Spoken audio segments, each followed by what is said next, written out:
So in that case, welcome everybody to our last and final evening of ZOOMAPALOOZA, which has been a week-long amazing event where people have just thrown so much of their passion and energy and laughter and joy into this process.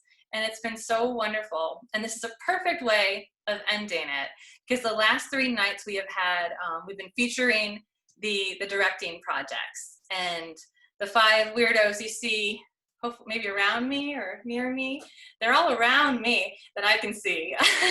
These are the 5 directors, and they have been featured the last few nights, and they've also been featured in a bunch of the different shows all week. They have been going non-stop to help provide this entertainment and to lead their casts to this point. So I wanted to just say thank you to all of you for just being amazing. It's been such a pleasure to work with you, and the way that we were able to pivot this semester and still pull so much joy and creativity and beauty from it. And that is due to all of your willingness. So tonight, I'm gonna hand over the torch to Alex. Hello, I'm Alex. I was just introduced. I'm the director of the show you're seeing tonight. And actually 4 of the people on screen are 4 of my lovely actors, so you get a little sneak peek into what you're seeing tonight. So right from the get-go, I knew that I wanted to do this show. Right when I read it, like right on the first page when I started reading it, I was like, this is awesome. I need to do this show. And immediately I could picture like how my cast would look, how it would feel. And a big part of why I chose it is because, 1, it has queer representation, and representation in all media is so important, and I super wanted to highlight that and make sure that there was representation in a show that I was directing. And also, I am a huge sci-fi nerd, so a show about time travel, that's like my thing. I don't know how many times I've rewatched Doctor Who. And then it also, the show has a fun mix of like fun, it has a lot of fun moments, but it also has some serious moments intertwined in it, which makes it super engaging and really raw and real around this like unrealistic event. And I just love it so much. I hope you guys all enjoy it as much as I do. If everyone's ready, we can get started. Isa, actors. Enjoy the show.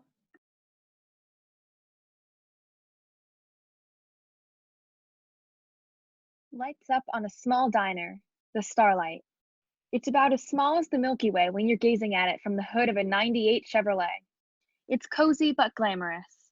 The counters are a deep dark blue, just like those pockets of outer space you can almost see into, and the floor is a replica of the moon's surface based on photos from the 1969 moon landing.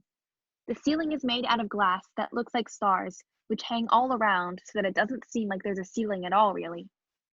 On the counter, there is an old radio broadcasting a set of the oldies. There is also a large coffee pot with several burners keeping coffee warm. Close by is a rickety wooden ladder, and balanced upon it is Sam, nursing a cup of coffee and polishing the stars. Sam is wearing dirty jeans and a coffee-stained shirt. She has several filthy rags hanging out of her back pocket. She's humming along to the radio. Jessa is behind the counter, leaning and watching Sam as she cleans. Jessa wears an apron, which does little to conceal her very pregnant state. He's depressed. Depressed. He's eating tons of junk. I don't buy it for him. Frozen pizzas, fast food, you know? And he isn't sleeping. I don't sleep. You don't count. I'd like to sleep. Try a real bed? And then not just the back of your Chevy? Don't insult my truck. It's hardly a truck. I've got a date later. At what, like 3 a.m.? It's almost midnight. She works late, and yes, 3 a.m., and she's got a bed, so. You need your own bed. On my list. Oh, I've heard. But we were talking about Johnny, not me. You're as bad as he is. You've cleaned that star like 4 times, Sam. Just want to make sure. She polishes it one more time. See the way the light hits it? Gorgeous. He won't stop watching television. Well, that's normal. Does he scratch himself? Don't be such a man-hater. Yes. Yes, he does. We're having a baby. We're having a baby like any second, and he doesn't even seem excited. I'm telling you, Sam, he's depressed. He's always been quiet, but this is different. This is underground, you know? Like a dinosaur? Like way underground, because it's like he's got all his dirt over his head. He's asleep or tucked away and he can't hear me or baby May. She touches her stomach. And well, if it weren't for him, I'd just float away. Okay, but then where would you go, huh? Lately, I've been wondering what it might be like to just, I don't know, just drift. So, drift. It's not that easy. I'm not like you. And Then I bring him frozen dinners, and we sit on the couch together, and when he gets too quiet, I put his hand on my stomach and I listen. You know? To May. And I hope he listens too. it's late. It's late. You hungry? No, it's fine. You've got to eat, kid. She climbs off the ladder, wipes her hands on a rag. Come on, sit down. There's no one here. You're not going to get in trouble. Oh, fine. My feet are killing me. Sam, my dogs are barking. Can you hear them? Woof, woof. So loud. I can't wait for this kid to break free of me. She sits with Sam's help. Ugh. You won't tell? Do I ever? So, what's on the menu? Let's see. Coconut cream pie? Baby May's favorite. Sam walks to grab her a slice of pie from a fridge behind the counter. At least it's not pickles and ice cream.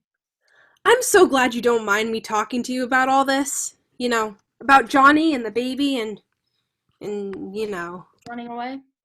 She brings the pie over. If I haven't left yet. It's not so bad here. It's really, the Starlight. Is there anywhere else even half as beautiful? Outer space? Yeah, Jessa. Yeah, outer space.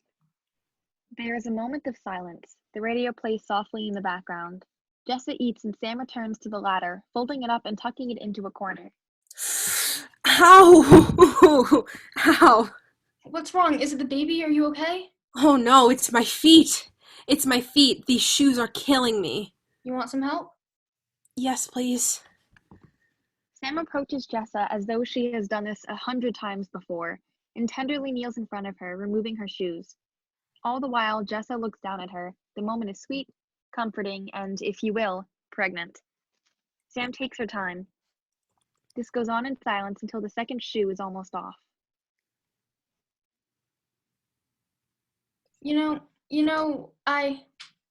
Jessa wiggles her toes.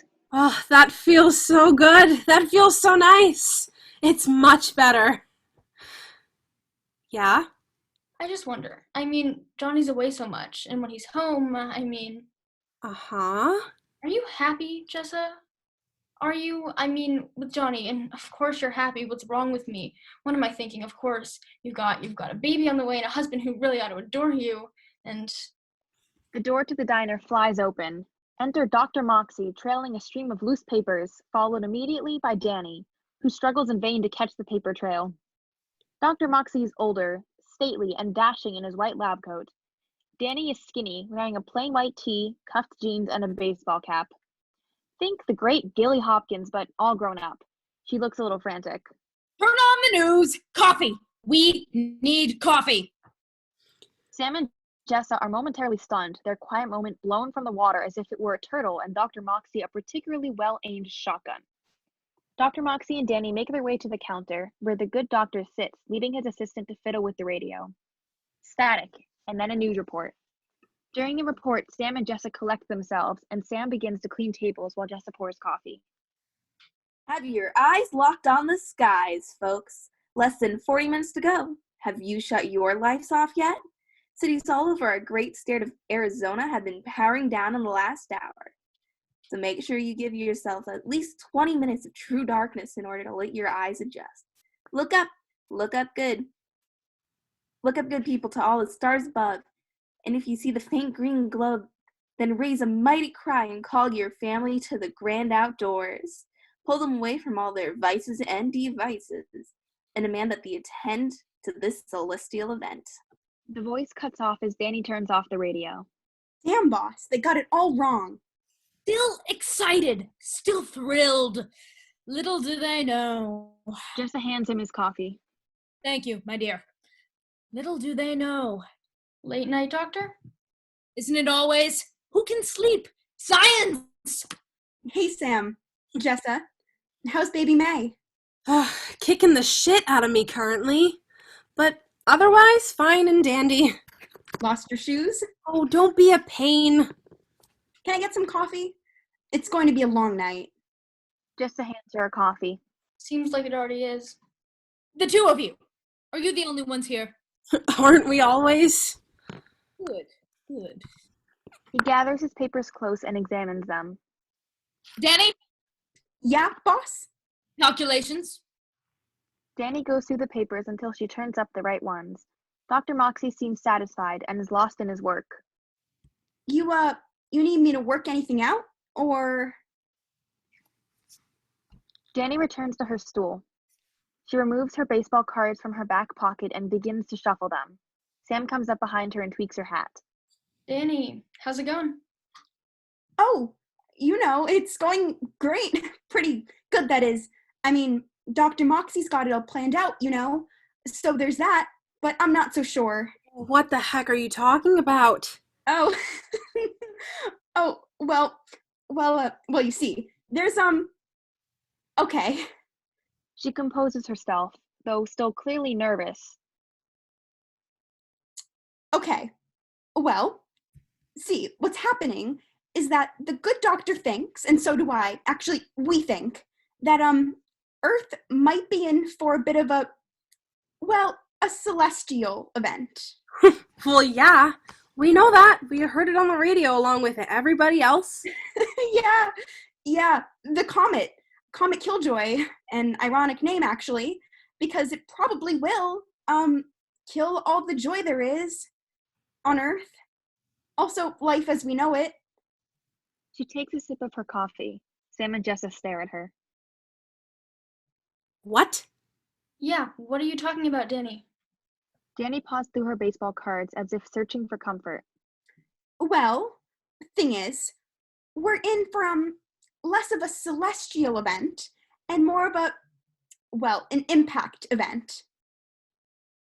It's not a comet, it's an asteroid, and it's going to hit us. There is a moment of silence. Jessa looks baffled and Sam lets out a heavy sigh. Danny, listen. I know you love Dr. Moxie, and I think he's brilliant. I do. I really do, but don't you think he might be overreacting? She is conflicted. She doesn't want to contradict Sam. No. Okay, Danny. You go to University of Arizona, right? Uh-huh. And what is it you study? I can never remember.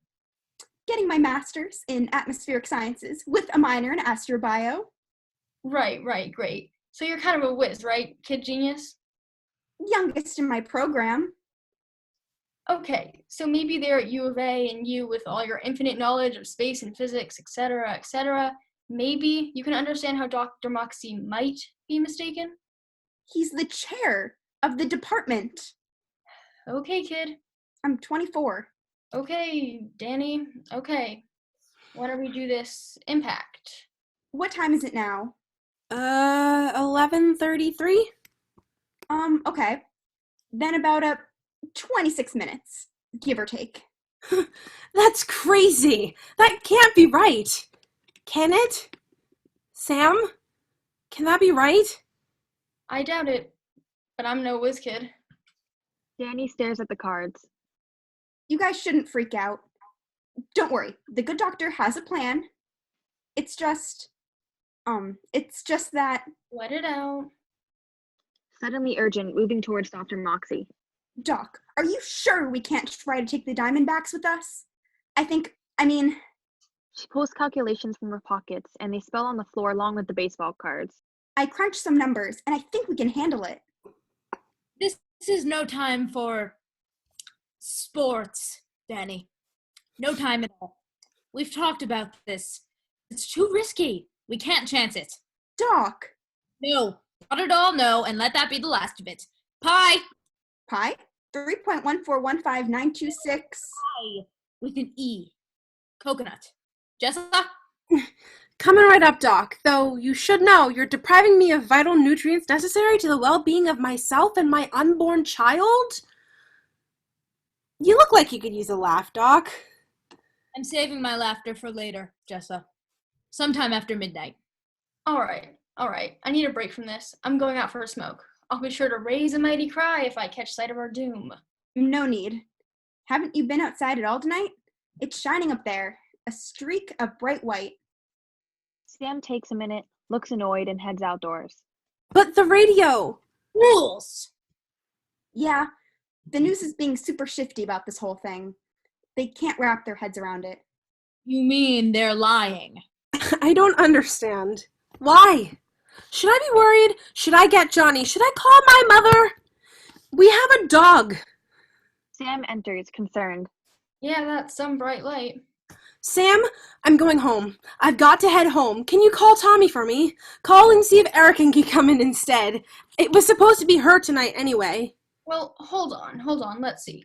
I don't get it. If it's so obvious, I mean, it's right there for everyone to see. Shouldn't the whole world be freaking out? He moves to the radio, pauses, turns it on. Everyone but Dr. Moxie watches. Sure is some bright lights, folks. And just to think, it's going to pass right by us in less than 1/2 hour. Grab your blankets and your picnic baskets, your wine and your loved ones, and watch those kids. Sam turns to another station and Elvis can be heard softly. They're not even a little bit concerned. Try NPR. Just stay put, would you? He is looking through papers, eating his pie. Don't go anywhere. Sometimes the best thing to do is to take a moment to relish the ordinary. Who's that, boss? A Moxie original. You can credit me later. You don't think, I should go home, shouldn't I? Call Johnny. You'll feel better if you do. And you know Tommy's just gonna give you shit if you dash. I'm not in the mood for that tonight. No one's in the mood for that ever. Yeah. Okay, I'll call him. Jessa heads behind the counter, pulls out a phone, dials Johnny. I'm going to get those jars from the car, boss. Danny exits. Hi? Hi! Hey! Johnny! You're still up. Good. What? The dog food? In the bottom cupboard. You haven't fed her yet? No, it's fine. It's okay. Are you going to sleep soon? Yeah, I know. I just thought that maybe... Okay. Well, have you been outside? Yeah, outside. It's a nice night. There's going to be a comet. Killjoy. Uh-huh. Well, yeah, I guess it's kind of a funny name. Listen, Johnny, listen. You should go outside and take a peek.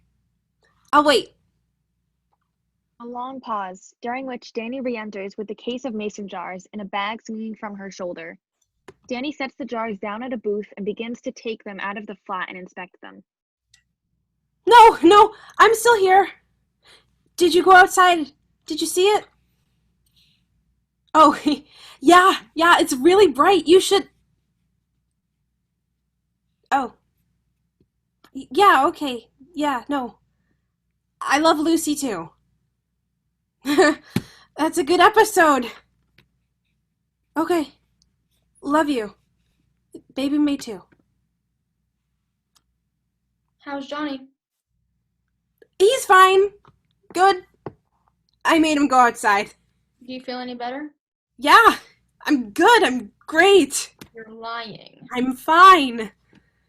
It's probably nothing. The comet? Asteroid! The comet? It's probably nothing. I feel a little... Danny spots something. She grabs the jar, sneaks it up, slams the jar over it.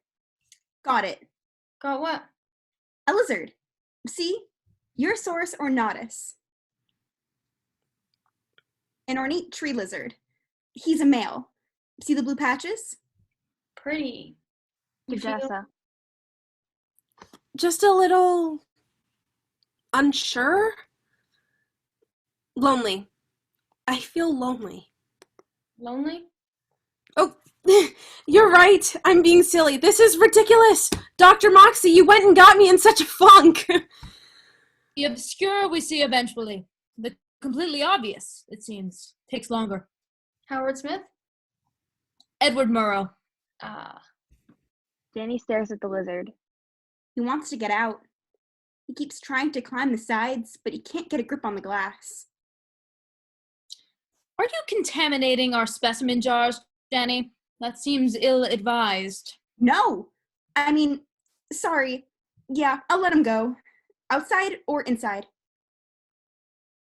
Outside, Danny. Right. Yes, right. She takes Urosaurus onatus outdoors, re-enters. It's going to be really different. Either way, it will be different. You need only choose which you prefer. Time? 11:42. Jessa? More coffee, please. We're almost out. Should I make a new pot? Not yet. I'll drink the dregs. I'll want a new pot in about 17 minutes. Jessa pours the dregs. You are extra cryptic tonight, Doc. Danny, coffee? Not yet. Thanks.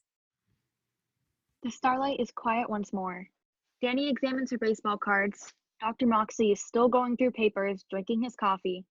Jessa measures out the grounds for a new pot, and Sam is still wiping down the countertops. The radio plays Presley's All Shook Up. Sam is cleaning. Are you worried about the comment? I mean, probably not. Are you? No, definitely not. Wiping furiously. You know those are clean, right? What? Those countertops? You've been cleaning them for an hour. You can probably stop now. Oh, okay. She puts down the rag. Sam, are you all right? Yeah, yes. Are you all right? I have this weird feeling. I can't explain it. That sounds silly. It's not silly. I think I know what you mean. Jessa, look. Maybe I should tell you something. Yeah? You know the reason I love the Starlight? Is it the grease stains on the walls? Is it the way the stench of fried food permeates your clothes at night? Is it the long hours? No, none of that. It's how, look at these stars. It's like being at the center of the universe. I don't feel so out of control when I'm here.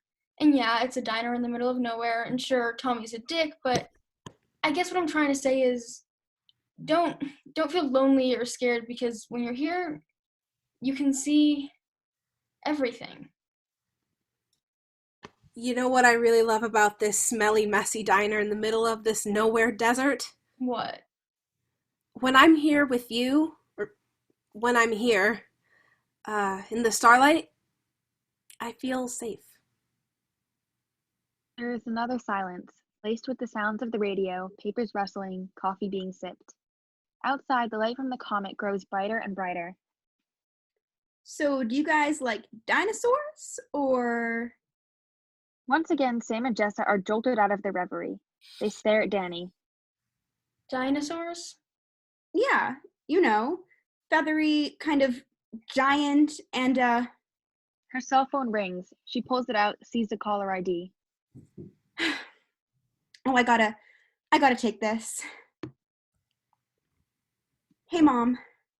She walks away. Yeah, I'm glad you called me back.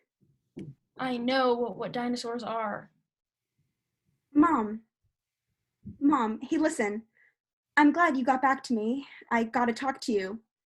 There's some stuff. Is Dad home? Yeah? Can you put him on too? Hey, Dad. I miss you both. Yeah. No, everything's fine. Okay, everything's not fine. You guys see that light in the sky?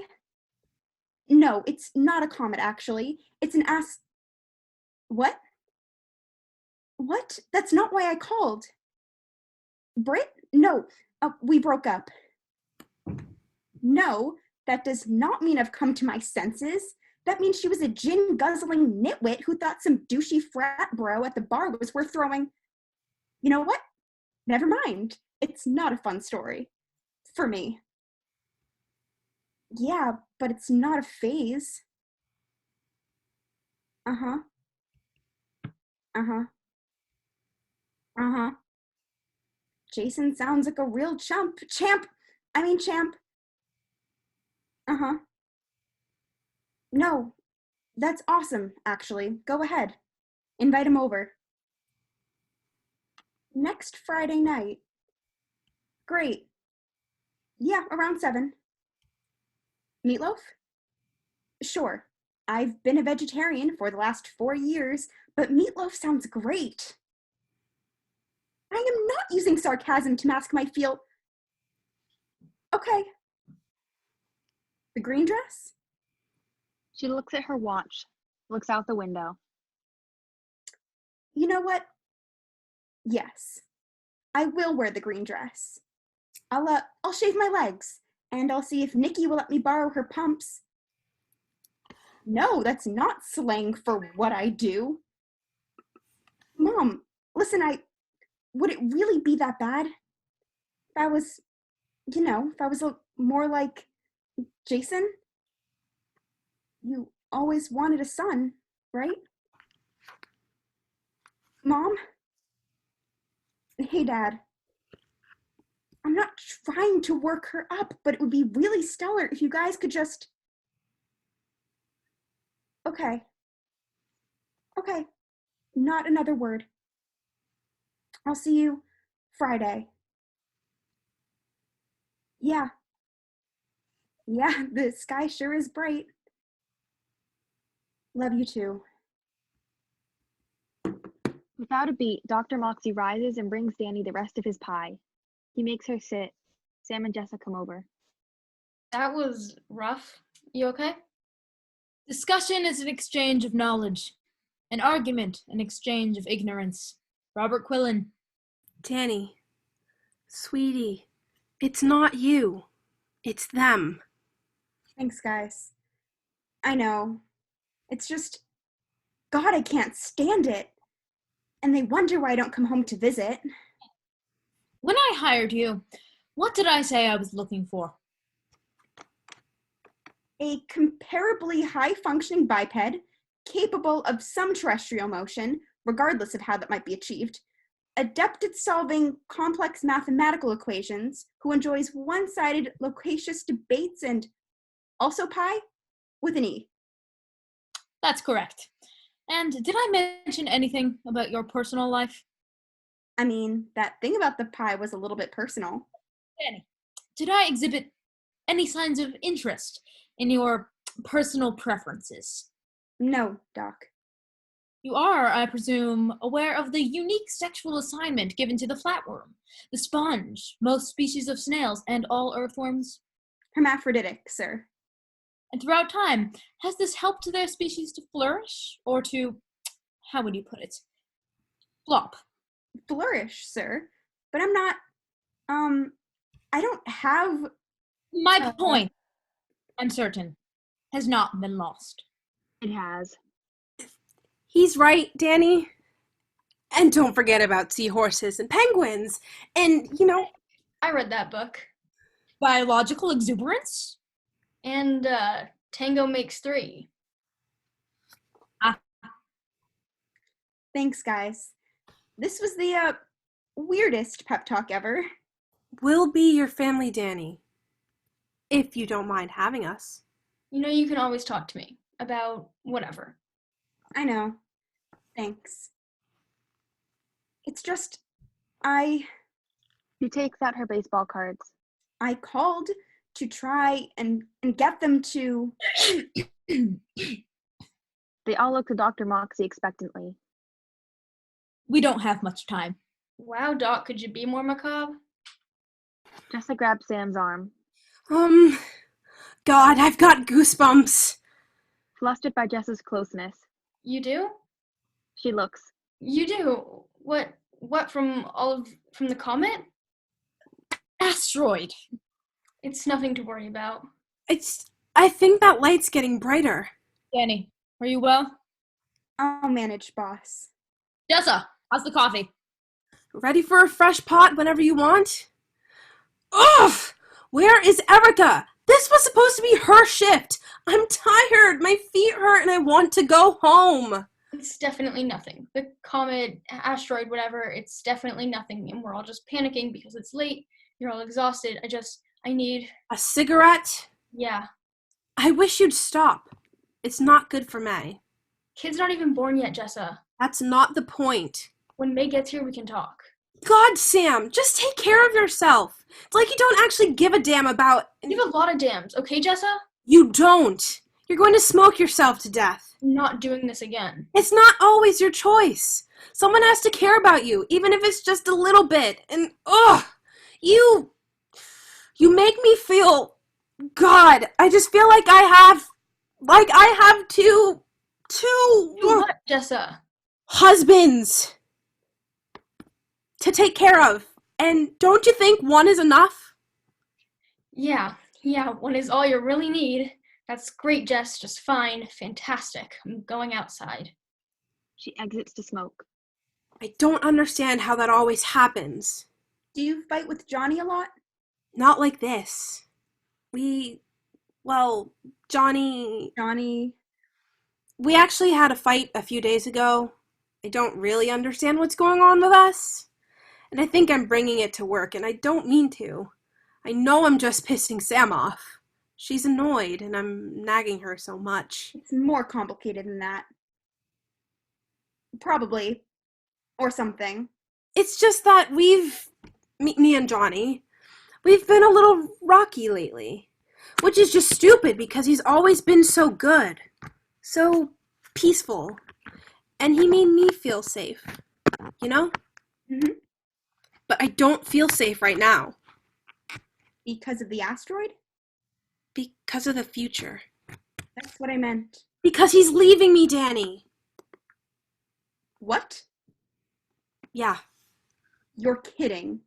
He's just gonna walk out on you and the baby? He's not happy. He feels trapped. He's only ever been a trucker, and now he wants something more. He wants to go to California and see the sequoias. The sequoias. Largest trees in the world. Well, Jesus Christ, Jess. Tell him no. He's got to stay here and be a freaking father and forget about the flipping trees. We've talked about it. We've talked a lot, and it's just... He feels like he can't raise a kid right now. He needs adventure and needs to become a better person.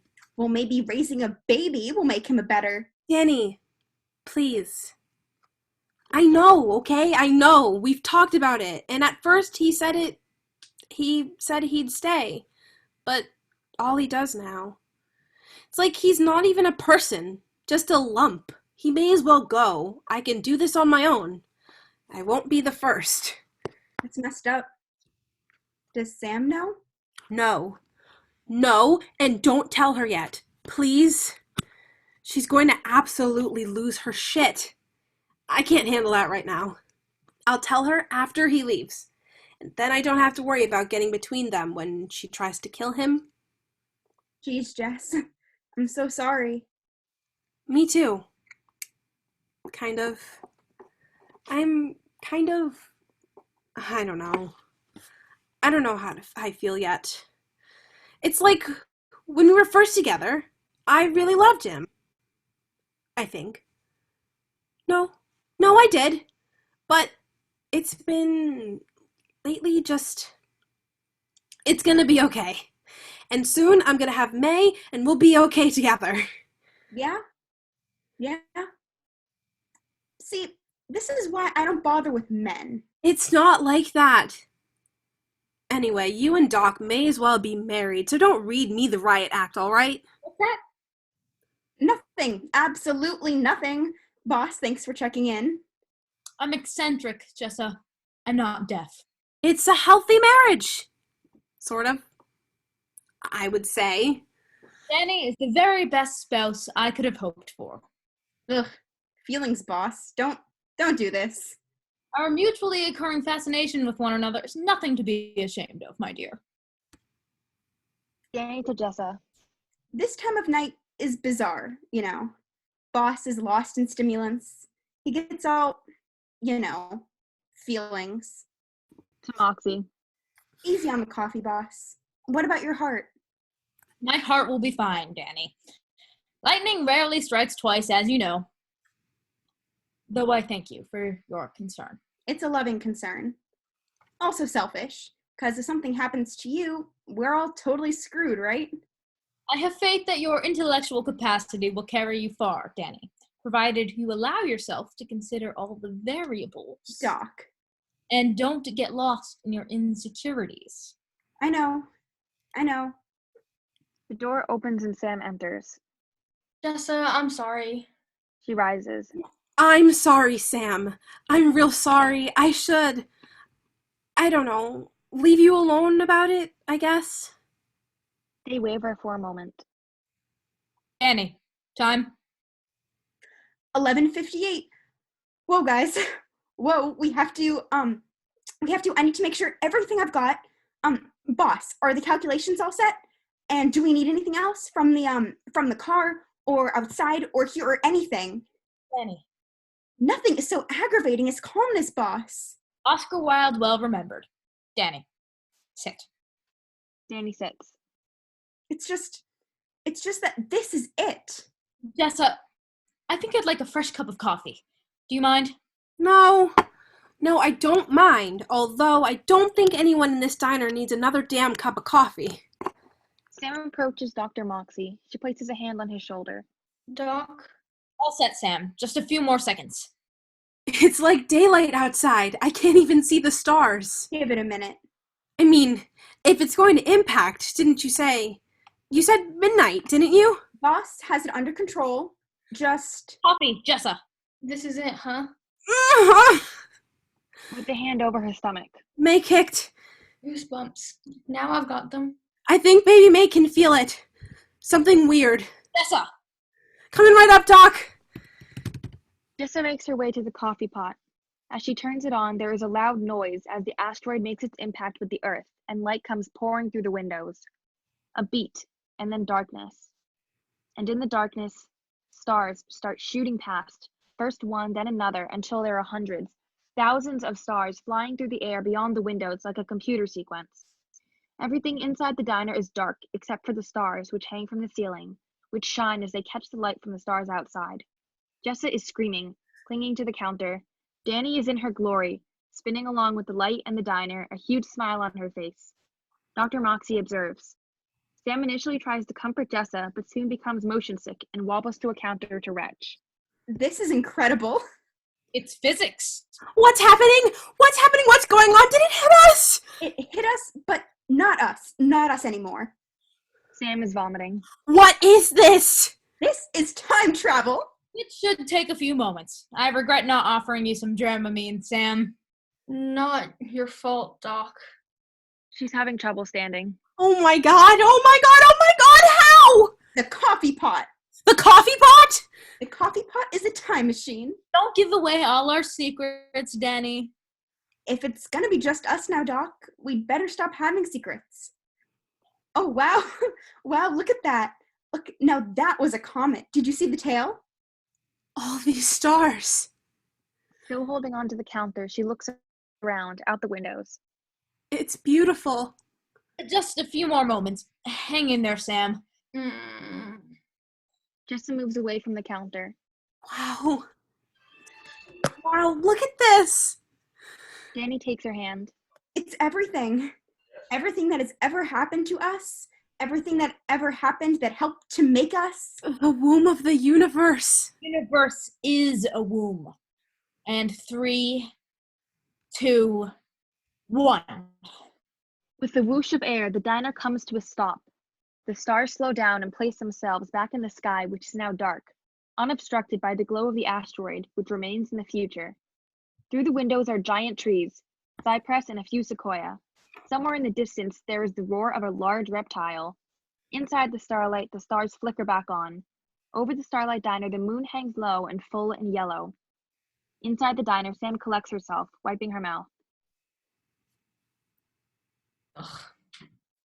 Danny notices the stars. Do we have power? Backup generator? Sam vomits one last time. Dr. Moxie rises, leaving his papers behind him finally. He digs through his bag, searching and then pulling out a large bag of black licorice. Eureka! My head. Dr. Moxie offers her the licorice, Here, have some of these. I hate black licorice. but she accepts it grudgingly. Ugh. She looks up to see Danny and Jessa together at the window. Jessa? Jessa has a hand on her stomach. We're okay, Sam. Danny realizes she is holding Jessa's hand, drops it, looks awkward. Sam, sorry we didn't warn you about the risk of motion sickness. You really could have. You could have warned us about the risk of motion? Would you have believed us?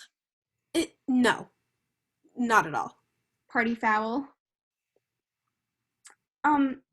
Hey, yeah, sorry about the secrecy. We weren't even going to bring you, but...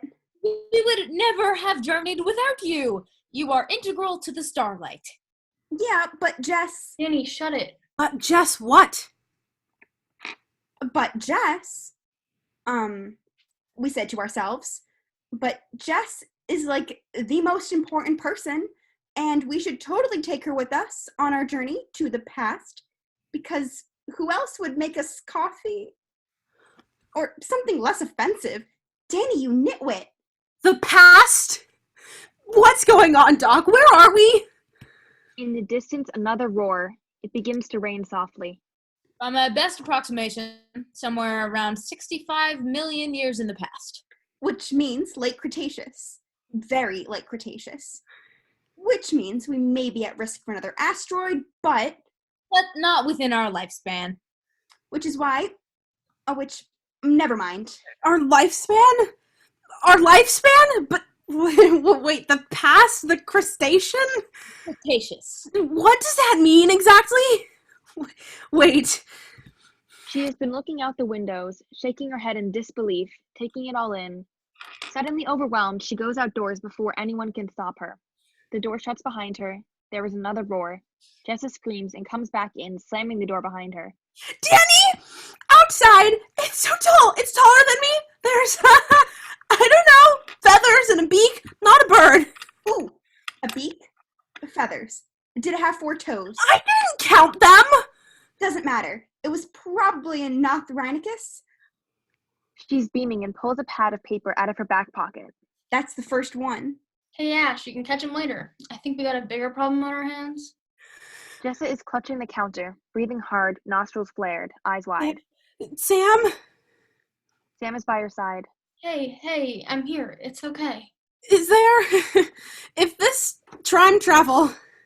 Can we go forward? Can we just go back? She's not taking this so well, Sam. No shit. I told you. Danny, cork it, please. Jessa, I'm afraid there is no forward. Our journey was propelled by the impact of our era's asteroid. We would need to replicate a force of that magnitude in order to journey further in any direction. So we're stuck here. So we get to stay here. Forever? Ad infinitum. Forever. Wait, I thought this was just for a little while until everything, blew over. We figured out a way to, I don't know, destroy the asteroid. Wait! As I've stated. Yeah, great force, I know. Wait! Don't worry, guys. It's gonna be totally awesome, okay? Like, the Starlight is perfect for right now. We can sleep in the seats and, eat what's in the kitchen until we learn how to hunt and take care of ourselves. This is the closest anyone has ever gotten to experience exactly what life was like. Hold on! Shut up! Hey, Jessa, I know it's scary, but... Jessa to Sam. Did you know? Oh shit, did I just blow it? You knew! Jessa, it's complicated. Complicated. Listen, they were going to leave you. Hey, Sam, Jessa, we had reasonable doubts. Giving birth under our present circumstances being the forerunner. But you knew, and you could have told me, and you pretended the comet wasn't a big deal, and you acted like nothing was going on, just the same. You acted like I had no clue about Johnny, so where does that leave us? Oh, this is uncomfortable. Jess said to Danny and Dr. Moxie. Get out. Perhaps it's time to gather some specimens. I'd say prime time. Let's go. Danny grabs some mason jars and exits, Dr. Moxie right behind her. As they exit, the world of the Cretaceous unfolds around them. They begin collecting specimens. In the diner, Sam is cleaning. Where are we? What do you mean, Jessa?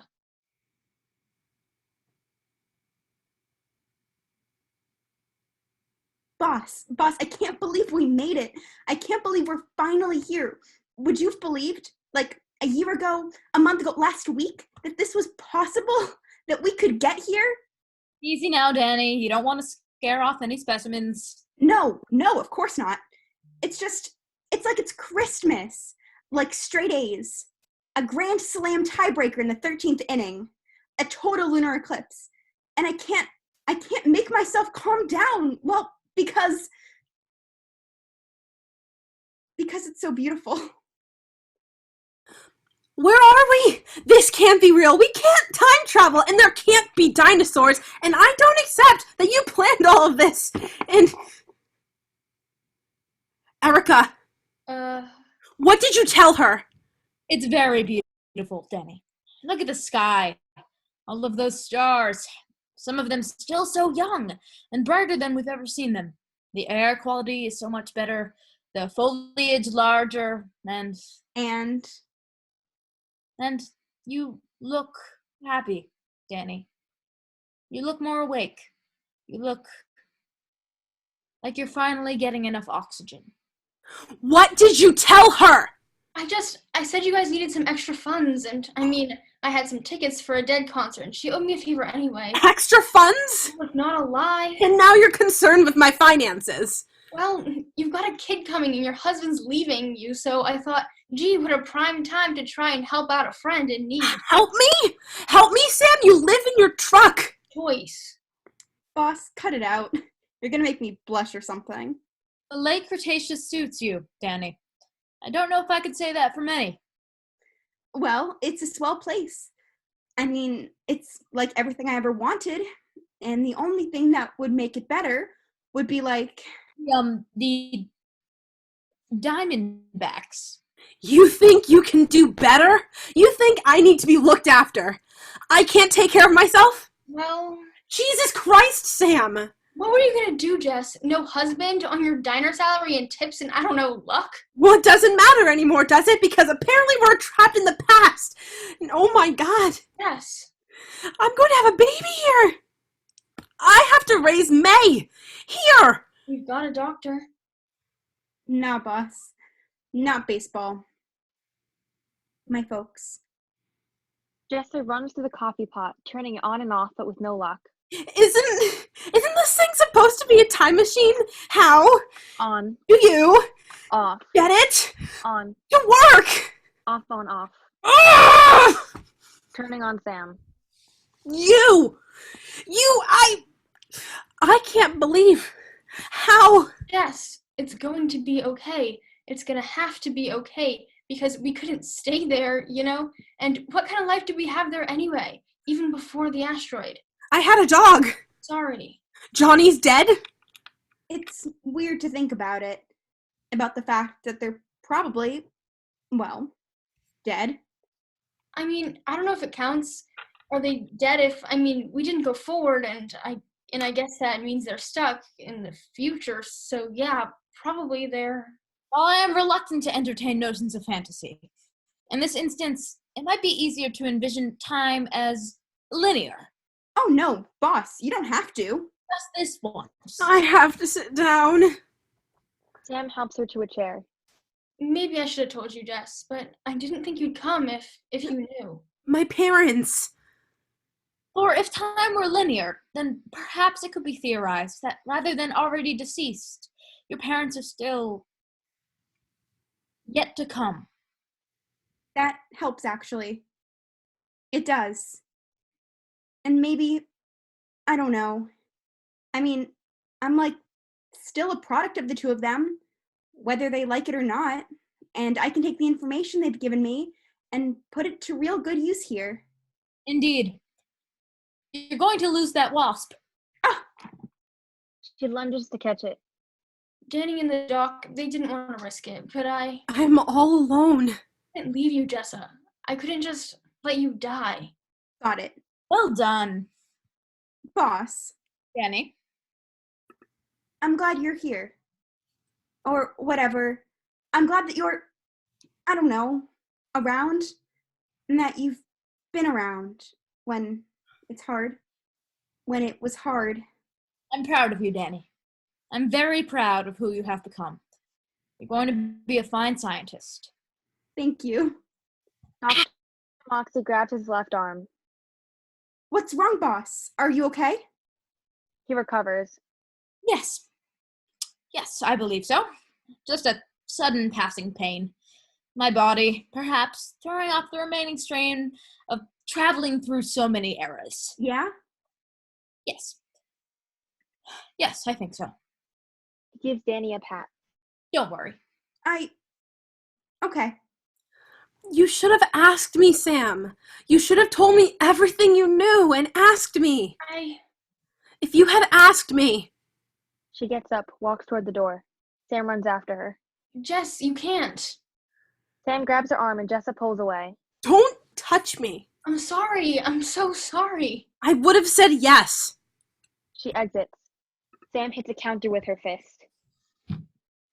Silence. The door opens again. Sam looks up hopefully, but it's not Jessa. It's Danny, looking thrilled as she juggles several mason jars full of specimens, plants, pine cones, bugs, etc. Dr. Moxie strolls in behind her, his hands covered in something prehistorically foul.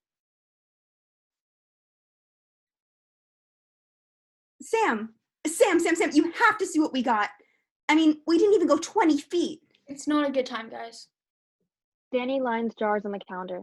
Pine cones, mud, and look at this wasp. Ugh, nasty. And Sam, you'll never even believe it. There's a whole ocean out there. That's really cool. Of whatever is on his hands.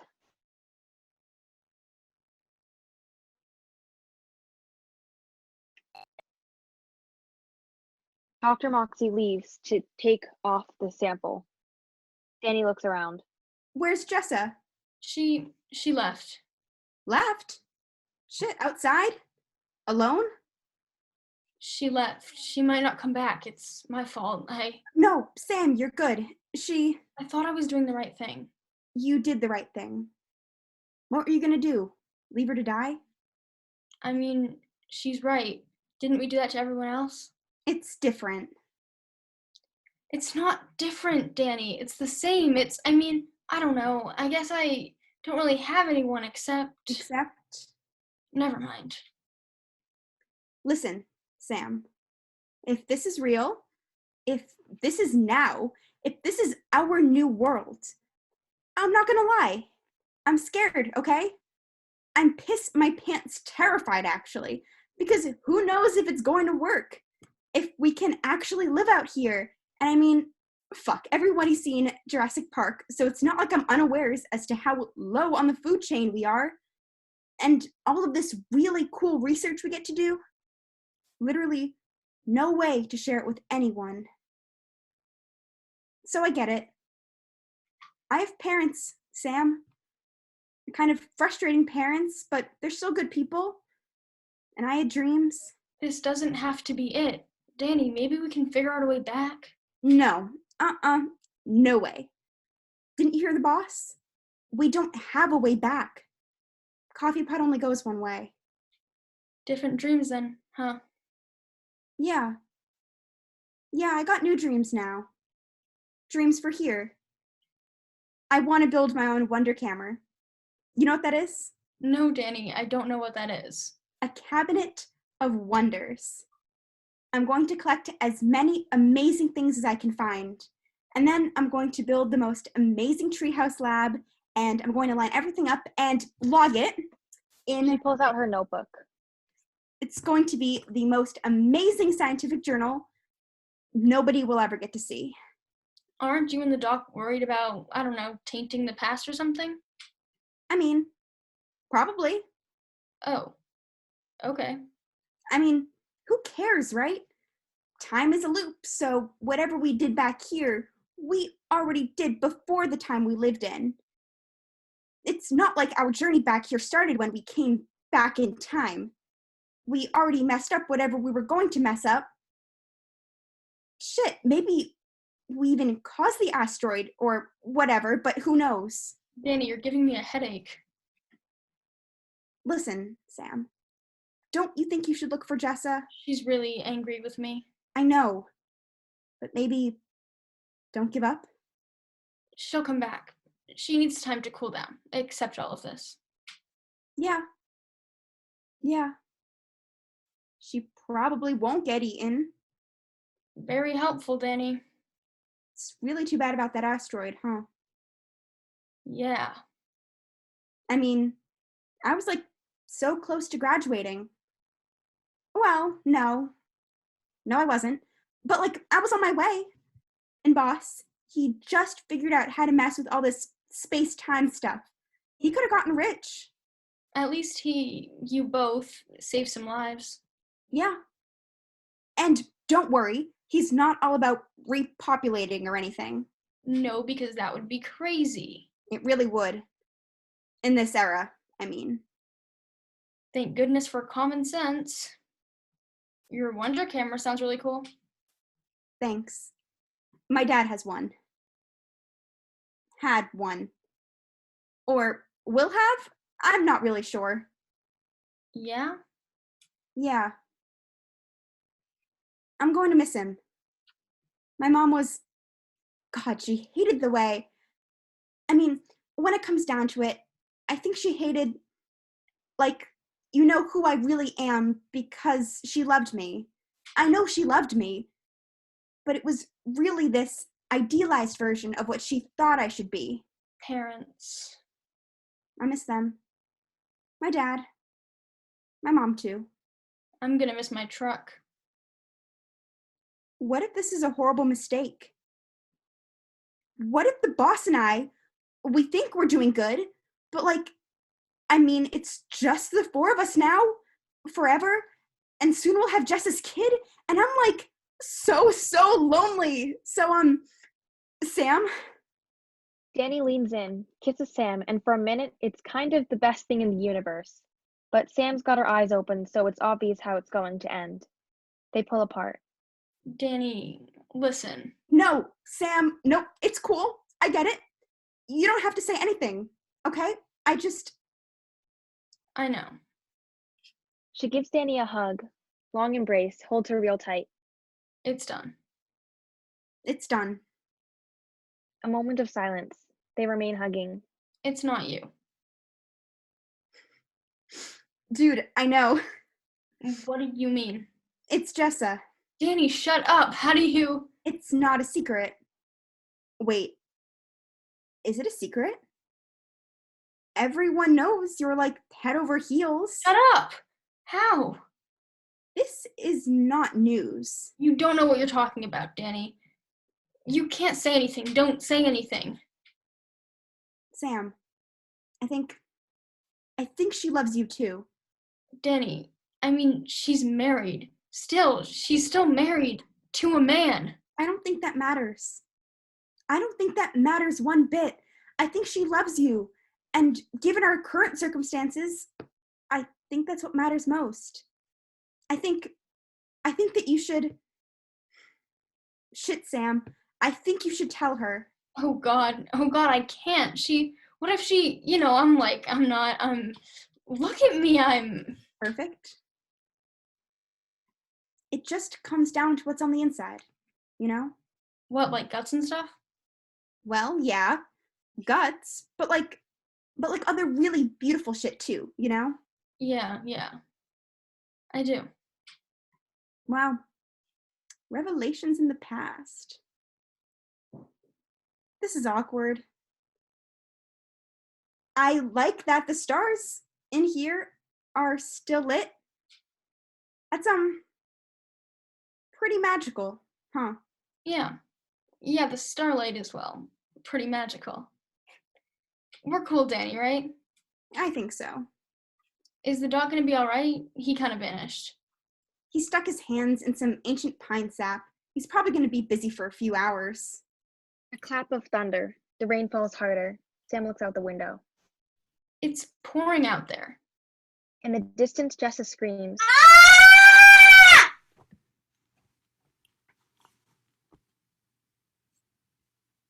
Danny and Sam rise and run out the door, exiting the diner. A flash of lightning illuminates the world outside the windows, outlining the trees as they've blown by the wind, and in the distance highlighting the form of a large dinosaur. Dr. Moxie enters the diner from the kitchen, wiping his hands with a dish towel. He's humming, looking down, oblivious to the world around him. Vastness is not a concept unique to the universe. Are we not all born from stars? What you hold within has held everything that has ever been. Love is a simple truth. Life and death and time and motion, they're all a lie, but love. He looks up. Oh, no one here. Well, Dr. Moxie examines the jars and their specimens, taking time to pick each one up, hold it up to the stars inside the diner. He makes noises of approval. He stops to examine one of the last containers most closely. Inside is Urosaurus ornatus, Danny's lizard. Dr. Moxie makes a low noise of disapproval. He removes the lid. He removes the lizard. Urosaurus ornatus. Outside, Danny. He wraps it in the dish towel. He holds it. He places it on the floor, lifts his foot. After a few excruciating beats, he stoops to pick it back up, placing it in the jar once more. Dr. Moxie exits to the kitchen, returning almost instantly with a slice of pie. He sits next to Urosaurus ornatus. He removes the lid once more, and the two share the pie. Dr. Moxie and Urosaurus ornatus sit together in silence, finishing the pie. With his last bite, Dr. Moxie rises to bring the plate to the kitchen, but as he rises, he falls back into the seat. He moans and grabs his chest, coughing. The stars in the diner begin to flicker out one by one. After a few moments, when almost all the stars are dark, the door to the diner is thrown open. Danny and Sam enter, supporting Jessa, who is limping. All three women are soaking wet and streaked with mud. Dr. Moxie does not move. Doc, we need some help. She hurt her ankle, boss. Is the power out? How long has it been dark? Here, Jess. Here, sit. I'll see if we have ice. She exits to the kitchen. I'm all right. I'm okay. I just slipped. Why? Why did you go out there on your own? You have no idea what's out there. You could have gotten killed. Sam, it's okay. I'm just a little soaked and muddy. My ankle is sore, but I can move it. Sam kneels in front of her. It's swollen. It's swollen. And what about May? When you fell, did you land on her? Is that how pregnancy works? Did you hurt anything else? Are you scratched? Are you bleeding? She is searching Jessa all over for signs of injury. Jessa reaches down to take her hands. Sam is suddenly aware of their contact and freezes. Sam, look at me. I'm safe. I'm here. Jessa, when you ran out there, I should have followed you. I don't know why I let you go alone. I didn't give you much choice. Danny runs back in from the kitchen, holding a bag of frozen peas. Here, it's the best I could find. Jessa takes the peas. This is good. This is perfect. She places the bag on her ankle. It's really okay. I'm fine. Sam and Danny stare at her for a minute, and then exhale together. Together, the women notice that all the stars but one have gone dark. So that's it for the stars, huh? Generator's out? That was fast, but for what Tommy paid for it, I'm not surprised. No, it's hanging on. Look, there's still one star. One star is lit. But the stars outside, they're so much brighter than I've ever seen them. And the moon. So big, so yellow, so low. What were those birds? Not birds, pterosaurs. Too big. Too big. Danny noticed Dr. Moxie's stillness. Hey, boss? Sam to Jessa. You're all right? Danny approaches Dr. Moxie. She sees the lizard, takes a jar, places a hand on Dr. Moxie's. I'm all right. Hey, guys? Guys? Danny moves her hand from Dr. Moxie's hand, to his shoulder, to his face. His head is bowed, his body slouched. Sam crosses to Danny. Is he... Boss? Boss? No. Boss! Sam takes Dr. Moxie's wrist to feel for a pulse. After a few moments, she lets it drop. Danny. How? How? The three women stand in the diner together in the darkness. The rain grows softer. I wasn't here. I wasn't here with him, and now what? Now I'm just alone? None of us are alone. None of us are alone here, okay? There's a blanket in the office. I can't. She tries to get up but can't walk. Danny? Yeah, I'll get it. She exits and comes back with a small blanket, placing it over Dr. Moxie. Boss. She sits next to him, still holding on to the lizard. I'm sorry. I shouldn't have. And I know you said not to bring him, but he was the colors. I really love blue.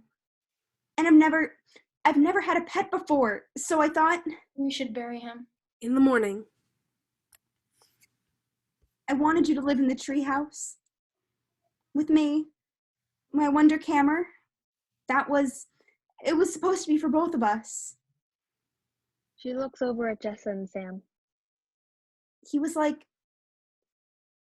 he was family. We're all family. Better than family. This is it.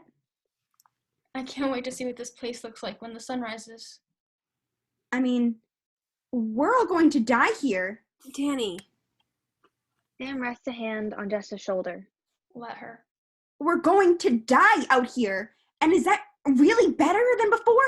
Is that so much better than dying with everyone else? We're lost in time out here.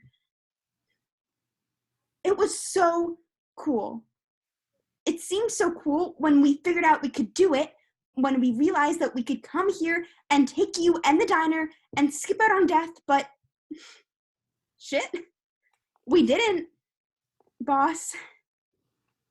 I mean, I don't even know if this is real. Maybe it's all just a crazy dream or hallucination, or maybe we're just already dead. Danny. May's kicking. I think when I fell, I think she got scared and now she's tossing and turning. She has her hand over her stomach. May I? She approaches Jessa and places a hand on her baby bump. Sam does the same. That's really something. I know. I've got to, I think I might. She heads to the door. Go. We'll stay with him. I'll be back before sunrise. Okay. Be careful. Danny exits. Jess? I'm here. I'm okay. Moxie's gone. What was it? How? God, I don't know. Maybe his heart? He may as well have stayed. Don't say that. He got us here. Yeah. What do you think it was like? I mean, when the asteroid hit, what do you think happened to everyone? I don't know. I've been trying not to think about it. Me too. But I can't stop. I can't stop thinking about how they died. Everyone we used to know, if they were burned or if they didn't get hit right away or if they drowned. Drowned? If that asteroid hit the ocean. Oh God. Like, I keep thinking, I have a cousin who lives in New York City. What if the asteroid hit the ocean and it flooded New York? What if he was on the subway and the subway flooded? That's awful. That's awful. I know, but I can't stop thinking about it. Like, when I was out there and I couldn't see anything because it was so dark. And then I was falling and I heard someone screaming, and when I landed, when my body stopped moving, after I realized that it was me. Who was screaming? It was me. And now I'm worried that maybe I'm screaming all of the time, only I don't know it's me, and maybe I'll never stop. Jess, you're not screaming. What if I am, but you can't hear me because you're screaming too? And you'll just never know. Sam, I can't do this. I'm terrified. I'm so scared. Everyone is gone. And I'm gonna have a baby, and I just feel so alone, Sam.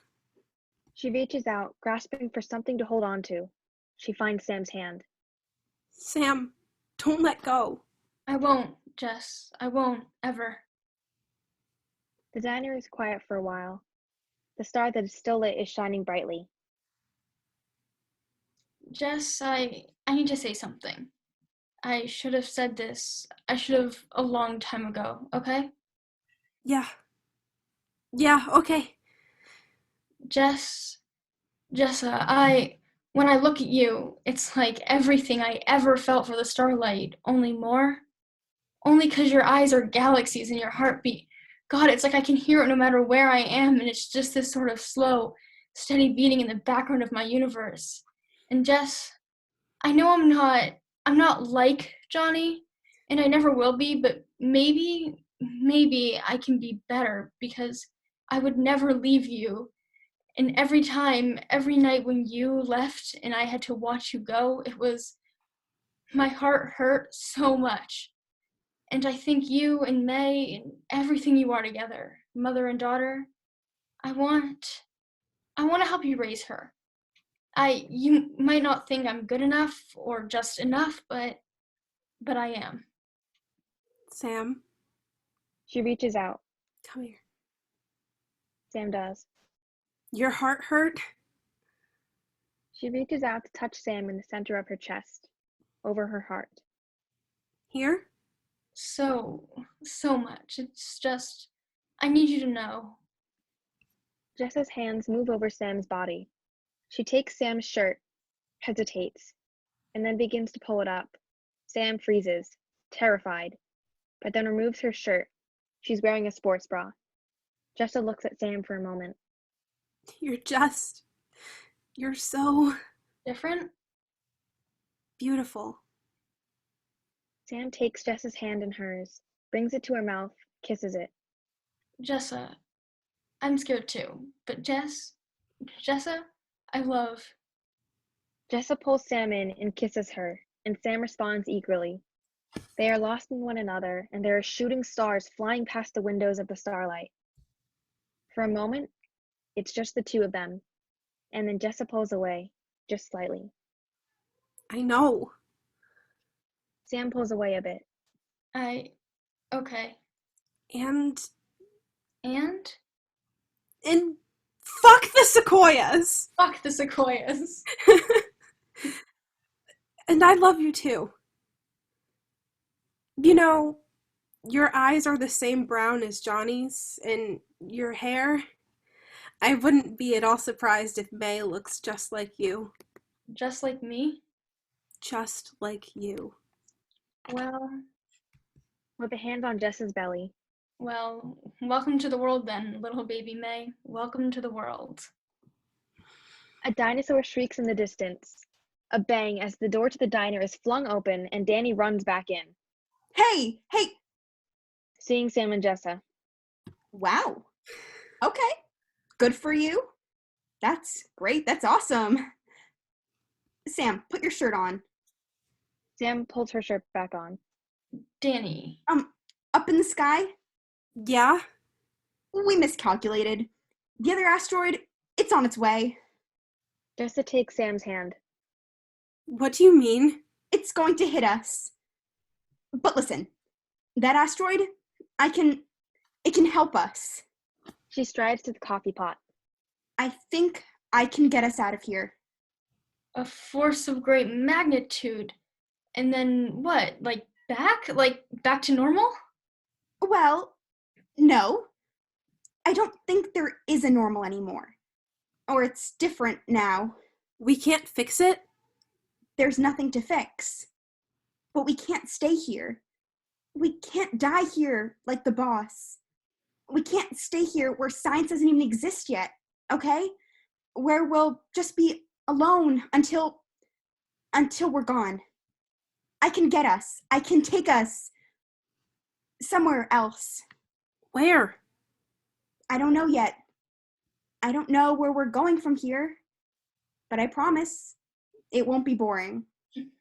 David Bowie? All right. All right? We trust you, Danny. Yeah. Tell us what you need. Well, Playing with the coffee pot. power, for one thing. We still have some power. Look! She points to the star that is still lit. Is it enough? Do you think? I don't know, but I want to try. Should we, when will it hit us? Should we shut the generator down until the asteroid's closer? Yeah. Yes. Yes, we should shut it down for now. When will it get here, Danny? I don't know, She gathers up some of Dr. Moxie's papers. but I can figure it out. I'll go turn off the generator. Jessa grabs onto Sam tighter. Sam. I'll come back. Okay. She lets go and Sam exits. Danny sits down across from Dr. Moxie and sorts through the papers. It's going to be different. I know. Darkness, as the last star goes out. End of play.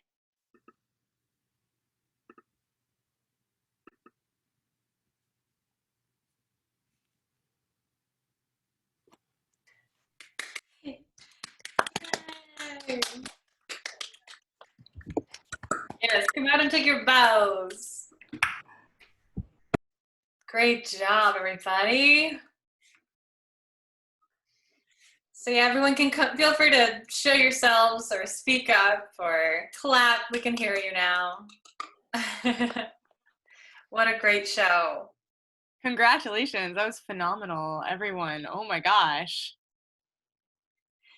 Yay. Yeah, Thank you. yeah, Darcy, how have you had many Zoom readings at this point in the new world? I've had a few and I have some more scheduled, so it's just different every time. But yeah, it's always just so I don't know, so cool to like be with other people. Yeah, I've had a few and I really like them. Thank you. And I'll speak up for Darcy and say that their video camera is not working, and that's why Darcy's not showing their face. Yes, thank you. I'm sorry. I think my computer is like pushing back against all of the Zoom meetings. But yeah. Well, it's so great to have you here. Thank you for having me.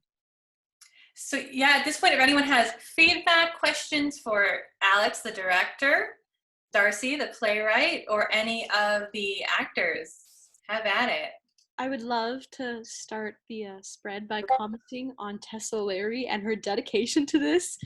When she pulled out the spoon for the pie, like the glasses, the outfit, just everything was just immaculate, and then the spoon came, right? And it was just over the edge, and then the mason jar came, and then the box of black licorice came. I don't know what it was actually a box. That was actually the cereal that I was eating whenever I turned the off.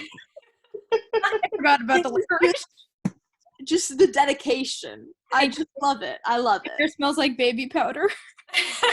You put baby powder in it? And my eyebrows. That's why. Thank you for noticing.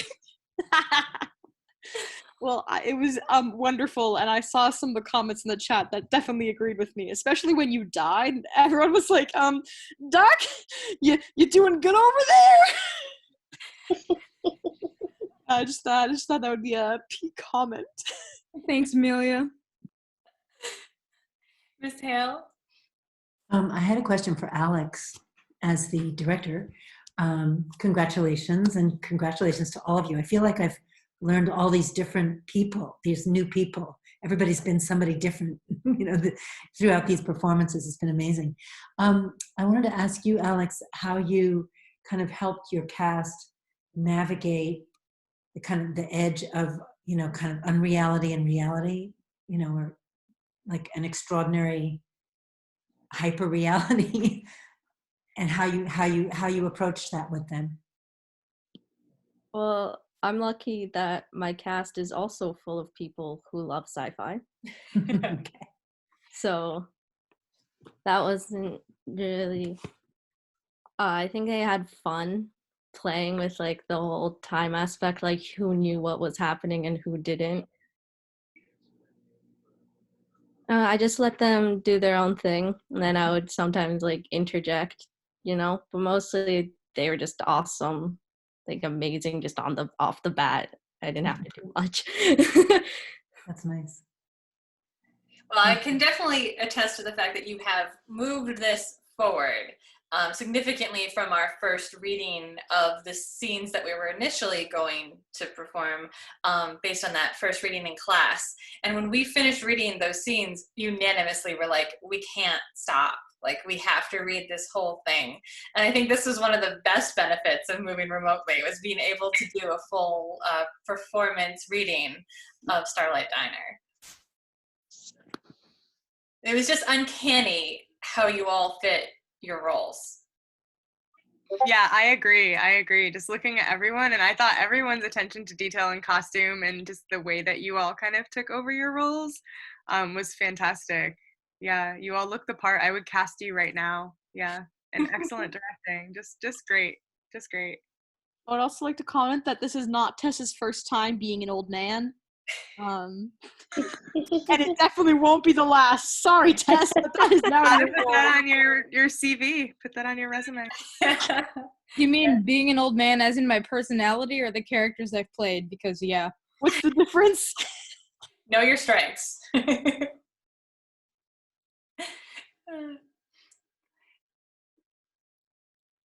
Anybody else have questions, comments?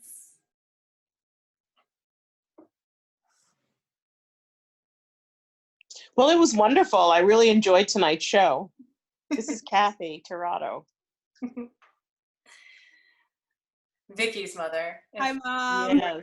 Yes. Nice job, Alex and everybody. You guys did wonderfully.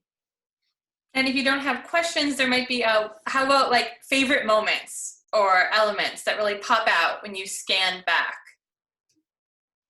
over the evening? I really like the physical action that was written into the show. I think what I've been noticing about these is that, we get these shows that feel static because we're doing table readings of them, and sometimes things are written into the show about how people should actually move and react, but the movement felt really high stakes, which was much more engaging. So I love that about it. Yeah, I knew from the very beginning, the moment when Sam was taking off Jessa's shoe, that extended moment, like as soon as it happened, I was like, I see what's happening here and I'm never going to forget this. I could see it so vividly. That was spectacular. Very well acted. The moment was pregnant. You could say that. Yeah, that was one of the first visuals that really stuck in my head with this piece, and it just keeps. And at that point, you just trust the playwright. When hey, you trust them, and you go on this ride with them, and it holds through all the way through. Yeah, this play is awesome. I love it so much. I think that it's fantastic in like pretty much every single way I can think of. Like, I feel like I could really see this on stage, but it's also so good for this, like, just over Zoom because of how detailed everything really was. Because, like, you can just fill in everything. Like, the stage directions overlapped people's lines, like in the coffee pot part where it was like off, on, like that kind of attention to detail, I think is so incredible in such a complex play. Mm-hmm. I'm sorry, I just realized that Tess has old man makeup on in like the entire play. I was like, why does she look like she's about to cry like every 5 seconds? And I was like, why does she look so strange? And I just realized that. Age lines. Stranger. All right, I gotta go write an English essay, but amazing job, so amazing. Bye. Thank you. Bye. And also, we have Darcy here. So if anyone has questions for the playwright, including any of you actors who have spent a lot of time with Darcy's work this semester. I actually do have a question. Why the late Cretaceous? Because the I know the asteroid was supposed to hit, but then why wouldn't Dr. Moxie have taken that into account? Yeah, that's an excellent question. That really highlights some of Moxie's flaws. I mean, the honest answer is that's where a lot of the good bugs are. So I think that probably drove a lot of decision making. That's fair. That's fair. That makes sense.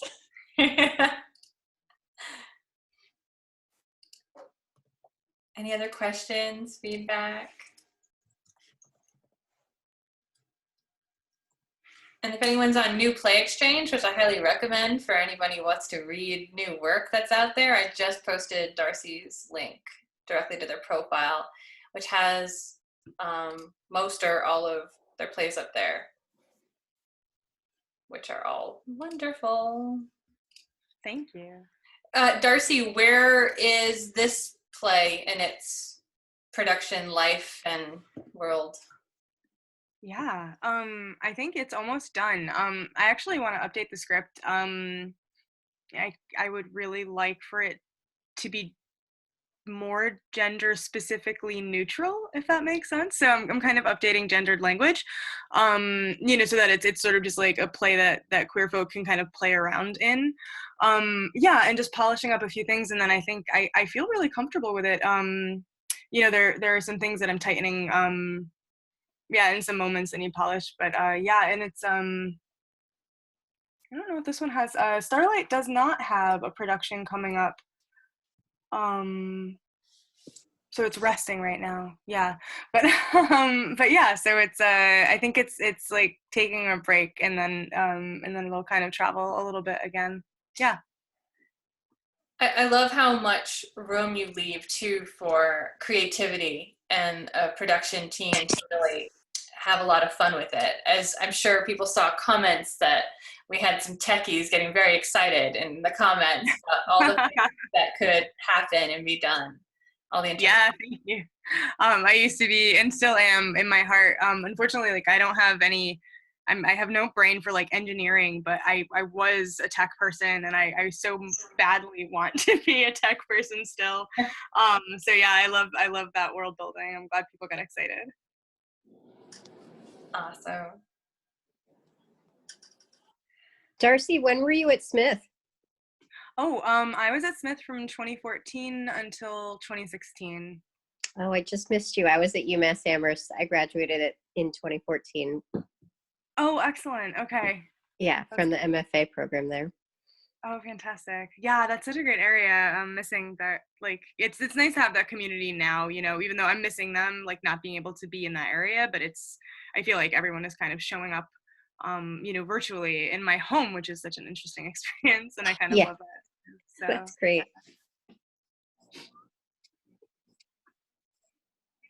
Well, this was wonderful, Alex. You're being quiet over there. How you feeling?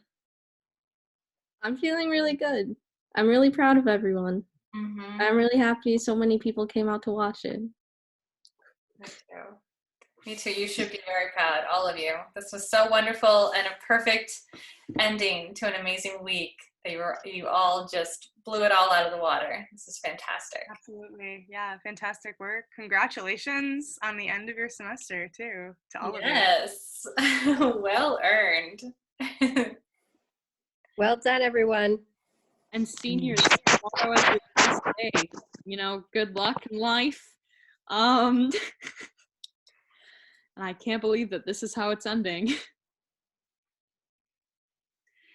Definitely unique, but I am glad that we got to feature some of our seniors in this way and connect in this way with each other. Amelia, it is not the end. It is until next time. Yeah, I want to go. Whoa! I just want to give a shout out to Miss Worcester Grants. too. Academy. Oh, sorry. It just clicked in my brain that this is the last show I will be in at Worcester Academy. Trippy. Mm-hmm. Yeah. Wow. So You are just to all all of you. very, Oh, very loved. Yes. Very loved. And Miss Hale, I think you keep trying to say something. I just don't want to bump into somebody. I'm sorry. No. Just want to say it's been amazing to see all of your work, the body of your work. I mean, I saw every show this weekend, so I feel like, oh, I just got to like see an arc there. But over the years too, to see everybody passing through these different moments has been so amazing, and you guys are astonishing, and we'll go forth and do more, I know. And I think that's awesome. And just a huge shout out to Ms. Krantz for spearheading this and creating this forum for people to really share in this way. It's been phenomenal. So thank you so much. Thank you. It's been a wonderful experience for all of us. All right, well, you're released then, back into the wild. Bye, guys. Good night. Bye. So much. Amazing job, everyone. Great job. Alex, Good the night. show was amazing. Thank you. Thank you.